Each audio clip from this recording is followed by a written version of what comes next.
మనిషిని ఆకలి నడిపించినంతకాలం ఏ రోగం లేదు.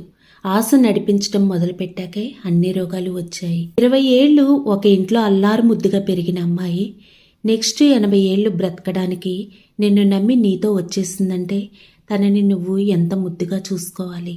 భార్యని బాధ్యతగా చూసుకో. నీ గురించి చెప్తేనే అర్థం చేసుకునే వాళ్ళు నీ వాళ్ళైతే, నీ గురించి చెప్పకపోయినా నిన్ను అర్థం చేసుకునేది, నిన్నుగా నమ్మి నిన్ను ప్రేమించేది మనసు. మనశ్శాంతి లేని సంపద, ఆరోగ్యం లేని ఆయుష్, అర్థం చేసుకోలేని బంధం, అవసరానికి కానరాని స్నేహం, ఉన్నా ఒకటే లేకున్నా ఒకటే. నిజమే కదండి. బంధం అంటే మాట్లాడితే సంతోషం కలగాలి, కోప్పడితే భయం కలగాలి, కష్టం చెప్తే రిలాక్స్ అవ్వాలి, తప్పు చేస్తుంటే కసిరి సరిచేయాలి. ఎవరిని ఎంత నమ్మాలో అంతే నమ్ము.